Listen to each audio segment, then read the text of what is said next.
Good evening, Dr. Hilferty. This is William Watkins behind the cameras, Andrea Poosikian. This is our video for the final project. We're just going to run through the different parts of the code that run the different systems individually. So first up, we're going to run the servo. Andrea here is stuck holding pins in the buck converter because we broke them and don't have a screwdriver. So engineering. Yeah, as you can see, here we are turning the servo motor counterclockwise using this code that we wrote. We had some problems calibrating, so 55 was the value that worked for us for counterclockwise motion. And then we'll just run through this, load up 39 for clockwise motion, and hit play. You can see now the servo is turning clockwise, and then when we put 51 in here, you can see all this in the document containing the code, but 51 was the value that we could get closest to actually stopping. We couldn't get it quite to stop, but it just turned super slow.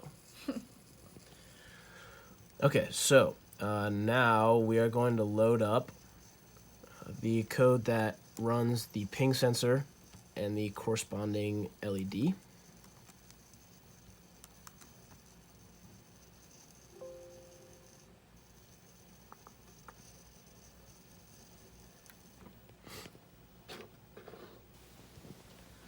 Okay, so you can see the ping sensor with the LED hooked up behind it. That's the LCD screen, so I can put these plates in front and move it real close and then move it far away, and you can see the value registering on the LCD screen.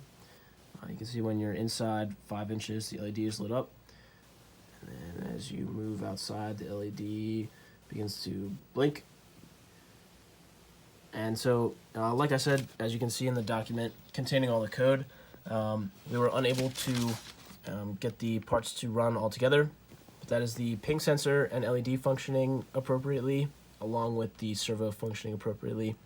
And then because we had trouble with the ADC pins, we just went ahead and wrote the code for the LED for the 1 to 3 volt values on the ADC separately. So we weren't able to actually control them using ADC values, but if the ADC pins were functioning, the code that would have run the LED would have been these guys. So as you can see in the code, we have a little count value down here. So this will create a 5-second delay, or like a 5-second blinky code that I'll run here for you.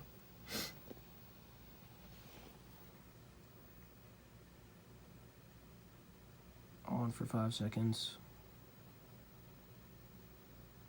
Off for 5 seconds. Right, and then we can go ahead and change count to 2.